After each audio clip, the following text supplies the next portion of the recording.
Welcome to Educare. Today's question is which of the following is true? Option A, Prim's algorithm initializes with a vertex. Option B, Prim's algorithm initializes with a edge.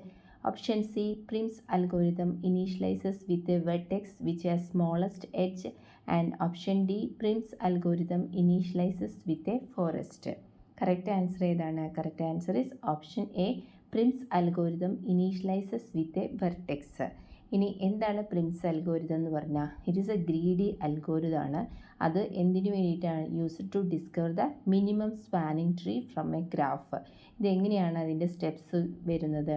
First ഒരു minimum spanning tree create ചെയ്യാണ് from randomly chosen a vertex. എന്നാണ് നമ്മൾ start ചെയ്യുന്നത്. Then next എന്ത് ചെയ്യുന്നു? Find the minimum of all the edges connecting the tree. അതിലെ minimum edges കണ്ടുപിടിച്ച് then add it to the tree. എങ്ങനെയാണ് ചെയ്യുന്നത്? എന്നിട്ട് ഈ സ്റ്റെപ്സ് റിപ്പീറ്റ് ചെയ്തിട്ട് for obtaining minimum spanning tree. അതാണ് അതിൻ്റെ ഡിഫറെൻറ്റ് സ്റ്റെപ്സ് വരുന്നത്.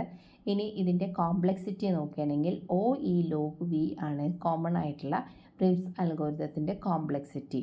ഡിഫറെൻറ്റ് ഫങ്ഷൻസ് എന്തൊക്കെയാണ് അതിൻ്റെ അപ്ലിക്കേഷൻസ്?